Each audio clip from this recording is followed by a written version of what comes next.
You're listening to Your Two Cents, the podcast, made possible by Credit Unions of Atlantic Canada. Sam Maggs is living the dream, writing books, comic books, and even video games. But the freelance life hasn't always been an easy one to navigate. From how much to charge your clients to how to say yes to the right projects, Sam chats with Sylvia on the ins and outs of freelancing and why it's her favorite job of all. I am so excited to have Sam Maggs here today. Sam has been orbiting in my universe for a very long time, and she is here today to talk with me about being a freelancer. So welcome, Sam. Hi, I'm so excited to be here. Thank you so much for asking me. My pleasure. This is a really interesting topic to me because we both work for ourselves, and it's a tricky world to navigate sometimes. You know, you're not wrong. And I feel like nobody really prepares you for all the tips and tricks you have to know to be successful at it. And I'm excited to talk about it. You know, I grew up, both my parents worked for themselves essentially the whole time I was growing up. Yeah, my mom is a self-employed real estate lawyer and my dad is a self-employed software developer. Wow. They both run their own businesses. And so I grew up kind of with this idea that the dream life was to be able to go to a movie on a Tuesday afternoon, anytime you want. Without really having romantic. to tell the boss that like you're going. And because of that, I had like a really amazing relationship with my parents growing up, and I still do because they were around all the time. That kind of freedom was always what I grew up sort of thinking was normal. And so when I got into the working world and I did get a couple of 9-to-5s, I was like, oh man, I am not made for this. So yeah, it's different. Yeah, it totally is. And finding that route to freelancing and to financial freedom through freelancing has been challenging, but also super rewarding for me. So yeah, I'm stoked to talk about it. Awesome. It's no surprise that you work for yourself, given that you come from a family of two self-employed people. It's either going to really inspire you to do it or make you run for the hills. So obviously it has not made you do that. Say that. It's so true because like there are some things about it that weren't great, like having to pay for my braces out of pocket because we didn't have dental insurance. You know what I mean? Like things like that when you do finally get a normal, quote unquote, kind of 9-to-5, you're like, oh, this is amazing. Yeah, it feels like cushy all of a sudden. Like I'll go to the dentist and it's a trade-off, right? It's like for some people Yes. that is so worth it when you get all the perks on the other side of things, for sure. Going back for a second, you have a seriously impressive career. Oh, thank you. You're very welcome. And you've worn a lot of hats. So can you just first start by talking to me a little bit about your journey and where you are now? Yeah, of course. So I've always been someone who loves writing. I always knew that's what I wanted to do. And also growing up, I was kind of a big geek, also because my parents were as well. I always loved video games and comic books and sci-fi genre, all that kind of stuff. So I have very fortunately been able to assemble for myself a career that takes all of that into account. I started out by writing online for digital publications at like the National Post. I wrote for their like video game coverage for a while. I worked for like several sort of nerd culture websites. And from there, I was found by an agent, a Canadian literary agent who was like, I love your writing. We should make books together. And I was like, okay. Of course. Why not? I thought it was kind of a joke. And from there, I started publishing books, and my books got me noticed by some folks in the video game industry. So I've been working in video games full time for the last 6 years. And while working in video games, I was also approached by several comic publishers, and now I make a bunch of comics too. So I have worked both in-house, so full-time salaried for video game studios in both Canada and the US. And I have also worked freelance for both Canadian and US video game companies over the last 6 years. Currently, I'm a freelancer, and I have been for the last 2 years. So I would love to talk about that. And all of my writing work is freelance, as is most professional writing work, especially in comics and you know, book publishing. If you're a writer, that's essentially how it works. It's all contract work. So I have a lot of experience. Contracting cool. freelance work.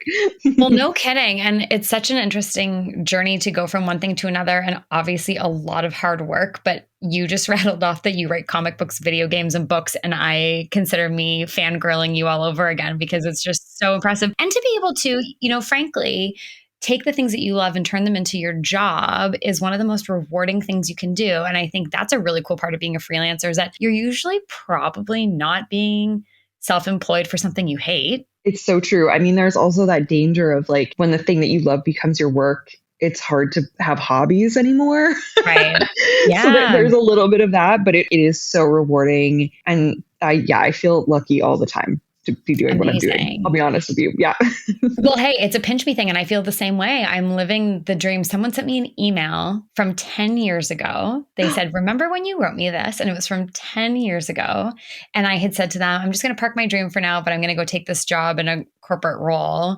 And now I'm doing a thing I wanted to do 10 years ago. And I forgot I had sent that email. And it was so incredible. Cool. Wow. Yeah. That's amazing. It was very cool. I'm it was so a very proud cool of reminder. You. Thank you. Well, I'm very proud of you too. I want to talk about value. This is the worst part, I think, of being a freelancer. Yes. And an employee, frankly, to be perfectly honest. One of the hardest things I have found as I've grown through my career, both working in a corporate job and now for myself, is knowing what your value is. So do you have any advice for setting salary expectations, whether you're on your own or negotiating a job within a company? Yeah, absolutely. I think for me, especially as a woman, we are really conditioned to just be grateful for whatever someone is willing to offer us, because especially in this economy, you want a job. You know what I mean? You need to pay the bills. You're excited to be there, especially in a cool career like you and I have. But the thing is that corporations know that, and they will really rely heavily on that idea of like, well, this is a really cool job. And if you don't want to do it for this amount of money, there's a whole line of people behind you who will. Mm-hmm. And this can be really dangerous because it devalues the work and your own expertise. And frankly, these corporations are like mega billion-dollar corporations. Like they have the money to pay people. Let's be honest. You know, like they do. And so for me, it's always about, no matter how nervous you are about it, remember that if you are at the point where you're negotiating rates, the person on the other end already wants to hire you. Mm-hmm. So asking for too much money, they're never just going to be like, oh, no thanks. I'll call someone else. What will happen 99.9% of the time is they'll say, that's too high. How would you feel about this number? So like, you can't really go wrong asking for what you feel that you are worth. And then I will say that no matter what you feel that you are worth, you should ask for more than that. Because you probably devalue yourself. I could not agree more. I've been so lucky to have been able to build teams over the years. And as someone who's been able to hire people, you want someone to negotiate for you, because I think what people forget is a company is going to come in and ask to pay you the least that they have to do the job. And unless you speak up for yourself, they're not going to come in with all the money in the world. And you might not get all the money in the world, and it depends on the role. And I think understanding what a person in that job makes is really important. So obviously being realistic about what that is. But if you don't have a bar for that and they just offer you something and you say nothing, I will tell you there is a buffer always. I've never, ever, ever run into a situation as a hiring manager where I haven't been in the position to be able to negotiate someone's salary. So I wish more people knew that, because it's absolutely possible and expected that there's going to be a bit of negotiation. But I'll tell you, early in my career, same thing. I just felt lucky to be getting a job in the industry I wanted to work in, and I never negotiated. Yes, that's completely true. And I think that a real key here, and what has benefited me a lot over the course of my career, especially in video games, because full transparency, with books, my agent negotiates for me and does all the hard stuff for me, which is a blessing. But in video games, where we're talking like where the big money is, really, it's all me. And so I have been very fortunate over the course of my career to have both men and women be transparent and share their salaries with me. So whenever I've been taking a job, I am able to talk to people in the industry and be like, what are you making for this role? There are some spreadsheets going around now, like Google Sheets, that have a bunch of this information as well, which is good, because I think more people are catching on to the fact that the more transparent workers are about salary disclosure, the more power that we have, and the less power that employers have to devalue us. And so I just encourage everyone to be really open about their salaries with each other, especially if you're a man in a male-dominated industry like video games. It's imperative that you tell your women coworkers what you're making so that you can attempt to close the gender pay gap. I love that. It's so true. And I know that it can be scary to talk about or feel gross to talk about, but I definitely think, especially from that side of things, it's really, really important to share that for sure.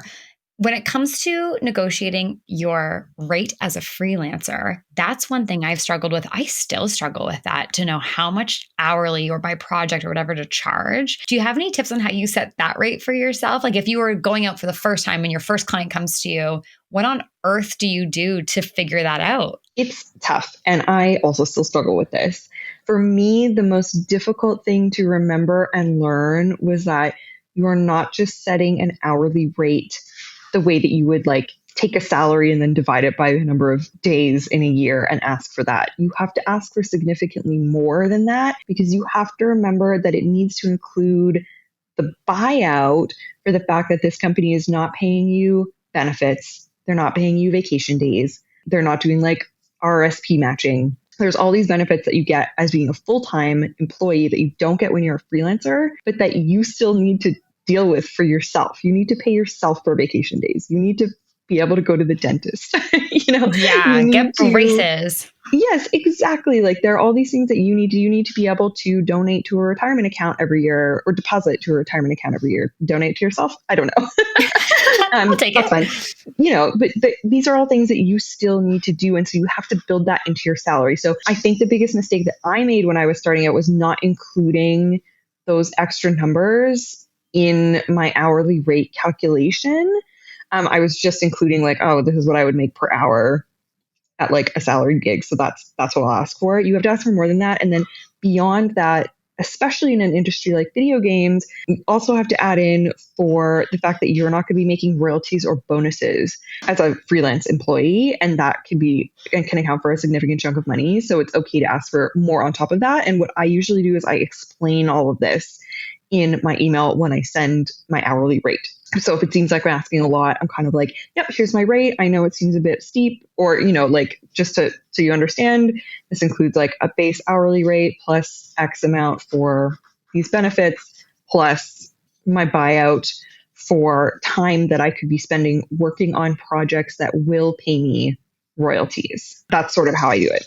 That's super fascinating. I think that's really interesting. The royalty side of things in the industry that you work in is so important and unique. When I was first starting out, I really struggled with this so much. And I decided that what I would do is go, okay, the first year working for myself, I just want to make the same amount of money that I made last year so that I can continue the life that I'm living. And so that was sort of the benchmark for myself. And I worked backwards from that to get to my hourly rate to figure out what I wanted. And I learned quickly too that I needed to build all of those things in. The other thing I think people forget is when you come in as a freelancer or as a contractor, you're coming in because you are considered to be an expert in something most of the time.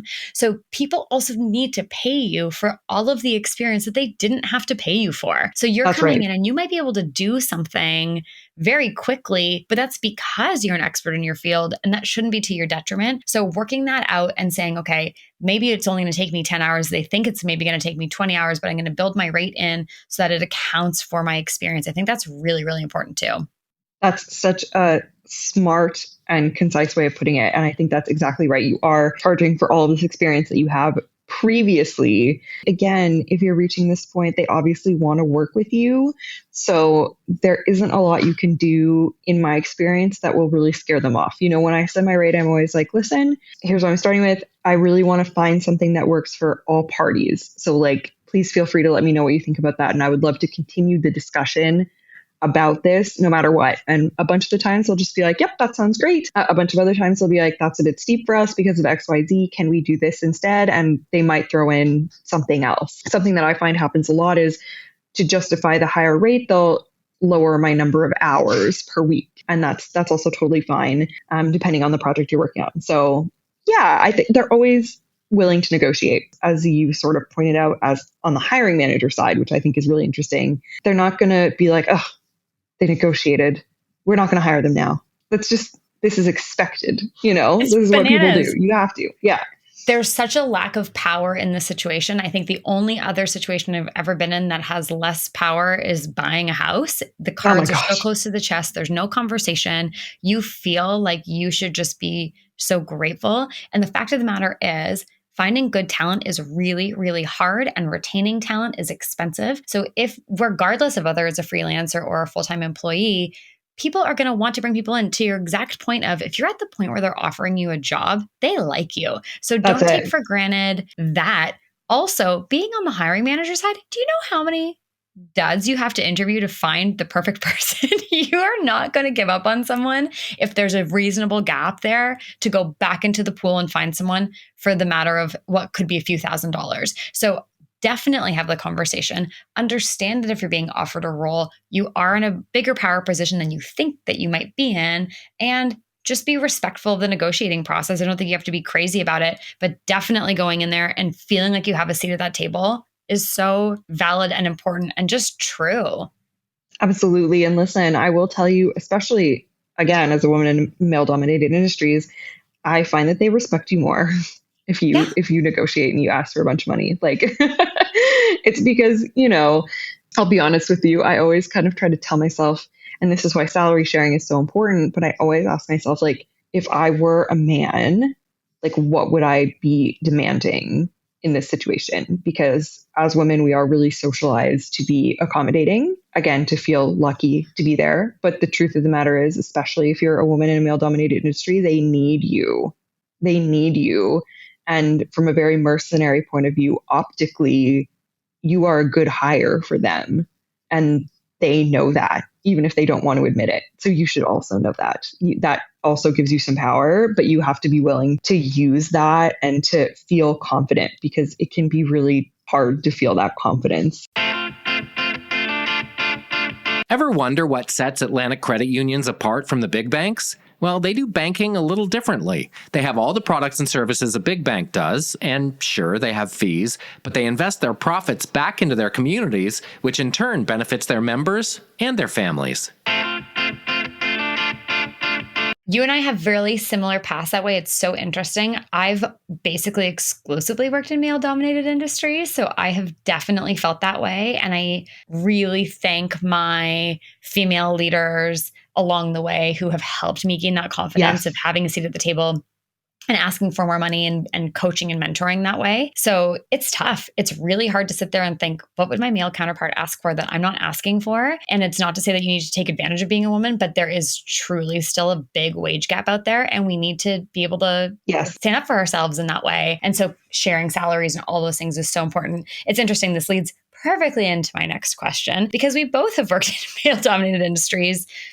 You have taken a big seat at the table. How have you done that? Oh, gosh, with a lot of difficulty and shed tears.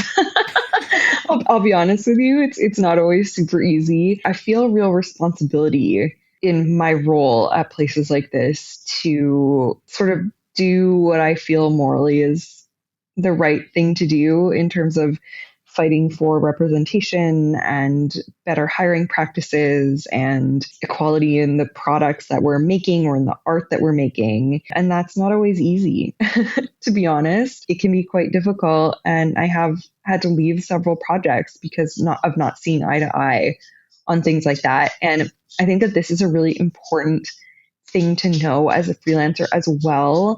Lots of people are afraid to quit or leave jobs that are not vibing with them or that they don't gel with. And I will say, in my experience, one, when you're negotiating a freelance contract as a contractor, to always make sure that there's something built into the contract that says, like, with 10 days or whatever, you are able to terminate your contract at any time. Because normally there will be something in the contract that says that the other way around, that an employer can terminate you at any time with whatever X days notice.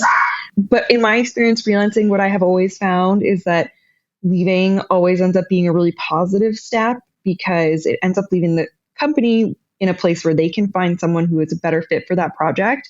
And then you also already have that project on your resume and have that experience behind you. And the next thing that you find is always a better fit for you. So I think it's okay as a freelancer if a project doesn't work out. Like, don't feel that that's a failure. These things just happen. And that is the benefit of being a freelancer, is you don't have to feel locked in to roles that don't work for you for years and years and years. You do have the flexibility to kind of try out a bunch of different things. I've had really amazing experiences with people who are very dedicated to pushing forward in terms of equality, both on the screen and behind the screen. And then I've had not so great experiences. And I think that it's all a learning process. But I do feel honored to be here.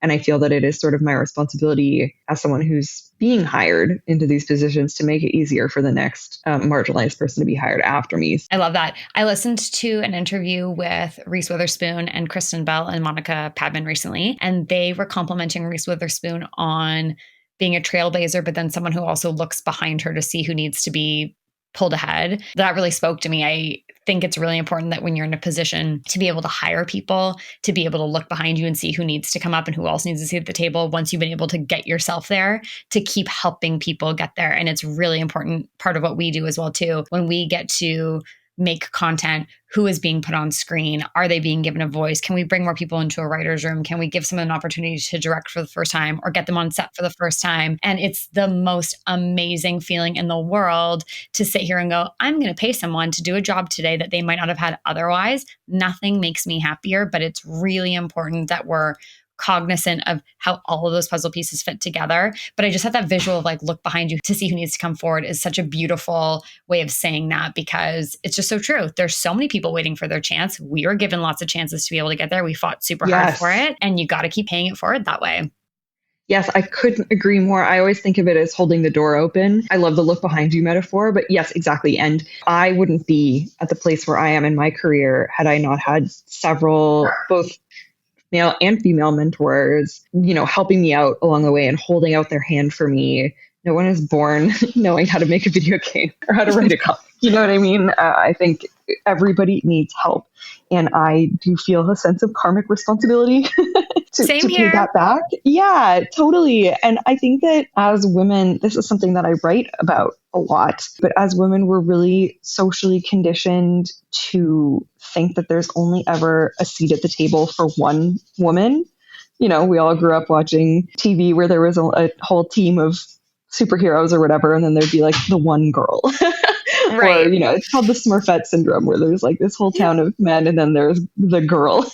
And so the girl. Yeah, exactly. And I think like a lot of corporate structures also artificially feel this way, where they're like, oh, well, we already have girl, so we don't need another girl. Mm-hmm. And as women, we can really internalize that and be like, oh, I have to compete with all of the other women for this single seat at the table instead of cooperating with her through no fault of our own. It's just how we're socialized. But the truth of the matter is that like the seats at the table are manufactured. Like that is a false narrative. There is an infinite number of seats at the table, essentially. And so we have to be willing to remember that helping out other marginalized people doesn't devalue us. In fact, it only makes you more powerful as a group who can speak to the issues that are important to you. And so that holding the door open or looking behind you and being able to help out people in the way that you were helped out in order to get where you are is essential. I completely agree. I love that. To me, I feel like it's truly the least we can do when you're in a position to be able to do that. And I think it's the best feeling in the entire world. Okay, I'm going to take a pivot. We're going to go back to some money talk for a second.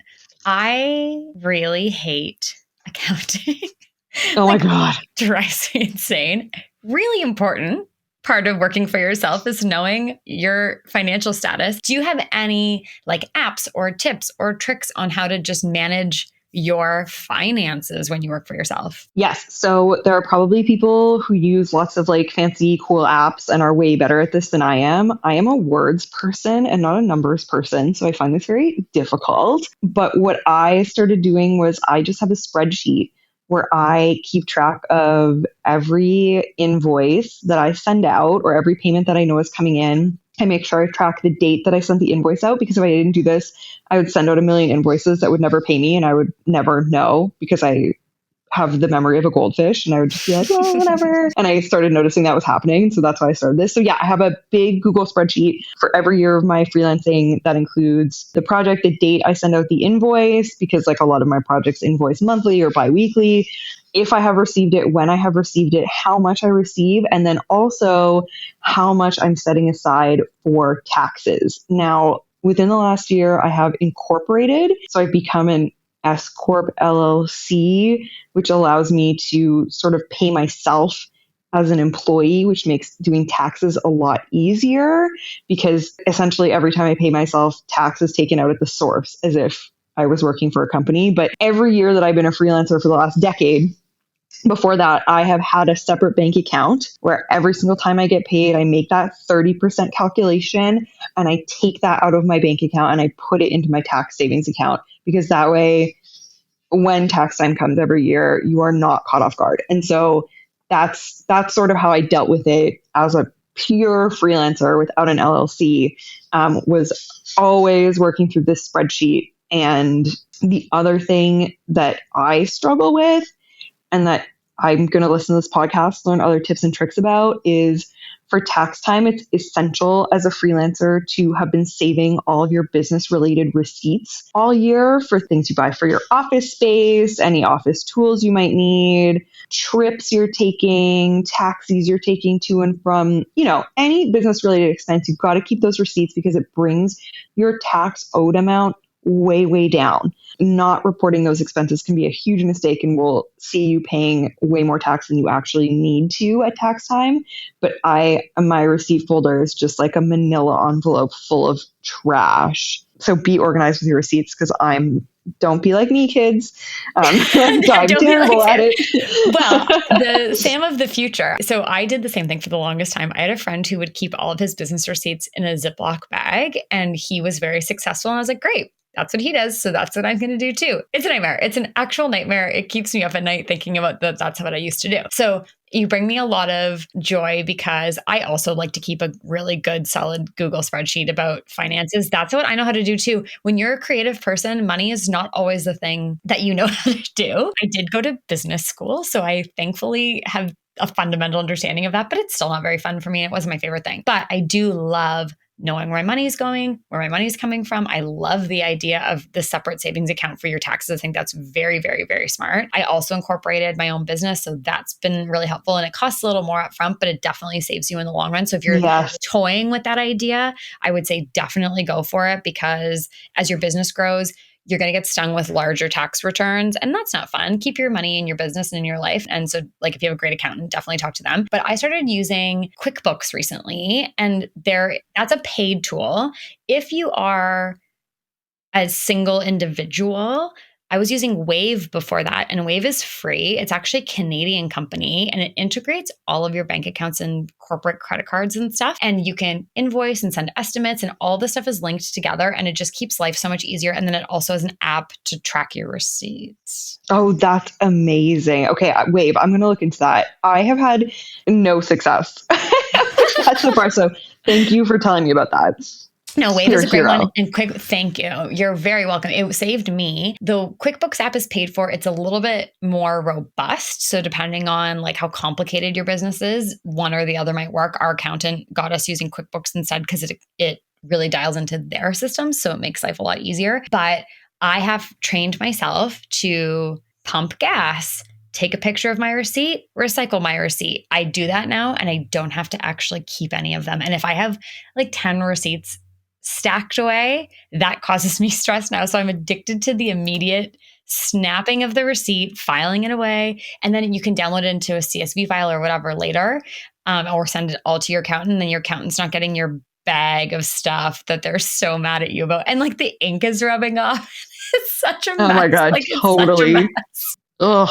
So you can do it. You can get to this place, I promise. And it really Thank you so much. You're very welcome. Wave is great as a free solution for people who are kind of just starting out or building that up. And you can make really nice branded invoices and all the things and look super profesh. It's a great tool for that, for sure.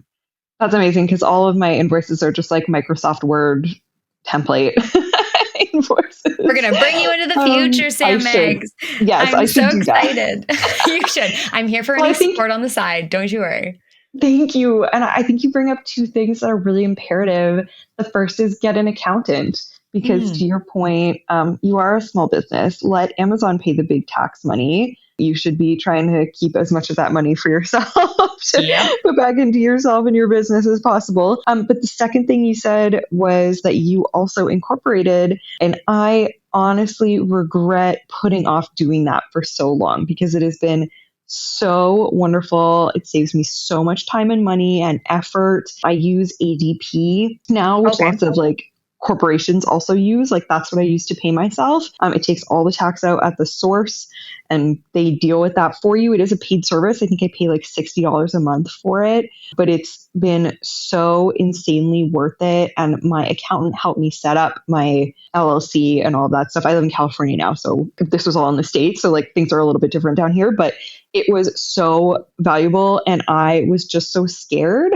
of doing it for such a long time because I was like, it seems really scary. It's really complicated. I don't understand it. Ask for help. Ask a money person for help. It's okay.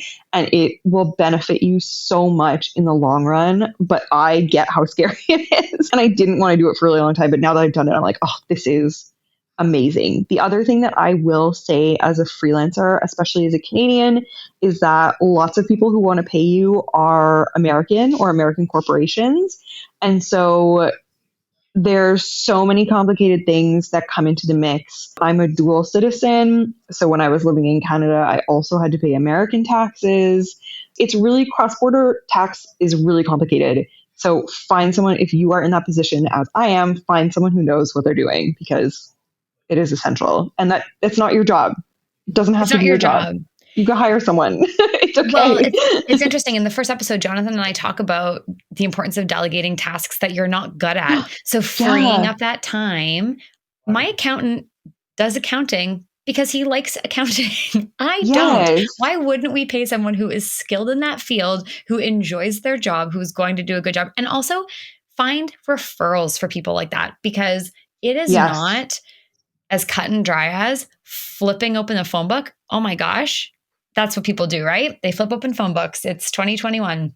The Googling. Just Google it equivalent. Yeah, 100%. We're going to Google people. I just time traveled there. Wow. Googling someone, finding your accountant online is perhaps a great thing to do, but that is one of the most important relationships you'll have in your business. So it might not be the best person right out of the gate. So talking to people and kind of interviewing them and understanding their styles. Working in entertainment, we have some weird expenses that, you know, some accountants might not understand why X, Y, and Z needs to be considered a tax credit, and it should, or a tax return. So it's really important that you understand from your accountant's perspective, do they understand your business and your industry so that they can guide you properly? And so having someone who understands that is super, super important because there's nuances to every single industry. And it's not like all accountants are made the same. So I would say just do some research, talk to people that you know, ask for help is the huge one. I think across the board, money is complicated.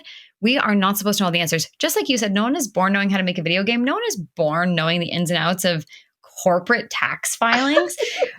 So man, thank God. Yeah, thank God. I mean, that would be very strange, but helpful at the same time. But I think it's just important. Ask questions. I think the other thing is, depending on when you enter into the world of working for yourself or anything really, it can feel embarrassing. I was in my 30s when I went to start working for myself, and I thought I should know better. Totally. How would I have known better? There was no reason I should have known any of that because I had never done it before. So I think the shame that we kind of build up sometimes about not feeling like we're smart enough about something, we just need to scrap that and just ask the questions because the help's out there. I think that's a great point. And listen, I'll be super honest with you. I didn't grow up with a lot of money. Like, again, both my parents were self-employed. I don't know anything about money. I didn't really grow up. Both my parents are immigrants. Like, I don't know anything about money. And so when I started making money, I was like, I don't know what to do with this. And this is very intentional. Like, this is sort of like gatekeeping wealth in a lot of these businesses. So it's okay as someone who didn't come from money to ask for help when you do eventually start making money. Because you just don't know. Like, I didn't know. I especially don't know how to deal with American money. Like, it's all very foreign to me. And so getting past that shame, I think that's such a good way of putting it, of like, why don't I know how to do this? It feels like everyone else knows how to do this, is really important and has been very beneficial to me. And it's that same getting past that shame of asking your coworkers or colleagues, like, what they are making and for what you should be asking for. I think it's imperative. I love it. Thank you so much. I think we've covered a lot. There is so much to be said about working for yourself that is positive, but there are hurdle after hurdle of confusion and questions and then tax time and all the things. And it's enough to make your head spin, and it shouldn't scare anyone away from doing it. I think it's just a matter of doing your homework, hopefully listening to people's advice on things you can watch out for will save you some of the grief of having a Ziploc bag full of receipts in your Oh my life. gosh, yeah. And I want to encourage people to go freelance. Both my parents worked from home growing up. I have always been a huge proponent of working for yourself from home. And lots of people until recently were like, oh my God, I could never do that. And then everybody started working from home and they were all like, oh my God, this is amazing. And I was like, oh my God, I know, right? And that I feel the exact same way about freelancing, which is lots of people are afraid to take that step. Obviously, I grew up having it modeled for me. So it was way less scary to me because I knew that you always kind of make ends meet, you make it work no matter what happens. And it's worth that sort of anxiety or the hustle to have the associated freedom. And I cannot recommend enough people going freelance. You have so much more freedom to do the things you want when you want to do them. And also, I make twice as much money as a freelancer than I ever did at a salaried position. It just opens you up for so much more than you would be able to get from just one job at a corporation. And again, to your point, there are pros and cons. Of course, this is different for every person. I live in America, so did I not have a partner who had health insurance? I could not be a freelancer. I couldn't afford to be a freelancer because I would need health insurance. This is not a concern in Canada. I so encourage people to go for it because it's so rewarding and the benefits are so great. I don't know. I can't evangelize about it enough. I encourage people to do it. Obviously, you do it. You love it too. Absolutely. And it was a huge risk. There are times where it is the most terrifying thing in the world. Yes. And I wouldn't trade any of my fears for the benefits, the opportunity that I've been able to give people. It is truly the joy of my life working for myself and bringing other people along with me. It's just the best. It absolutely is. And look, it is scary. I don't want to downplay that. But the other thing is that normal jobs will always be out there. If you try it and you don't like it, or if it's not working out for you, that's okay. You can go back. Nothing is permanent. So you might take the risk is what I would say. If you are able to and in a position where you think it is worthwhile to you at that moment, take the risk. Awesome. Well, thank you so much for chatting with me today, Sam. You've shared so much really helpful information, and I hope people will learn lots from you because I certainly did. This was so much fun, and me too. I'm going to download the app literally immediately as soon as we hang up. Thank you so much. Bye. Jonathan, when I left the corporate world to start my own business, there was so much I didn't know. At first, I was embarrassed to ask questions that seemed so simple, but it turns out I wasn't alone. I know, it's bananas. We've both been working for ourselves for years now, and we're still learning new things every day. Which brings me to our Gimme Credit tip of the day. Atlantic credit unions care deeply about nurturing entrepreneurs of all kinds. In fact, there are so many success stories, we can't even talk about them all right here. So hop over to honestmoney.ca to read about all of them, or check the link in our show notes.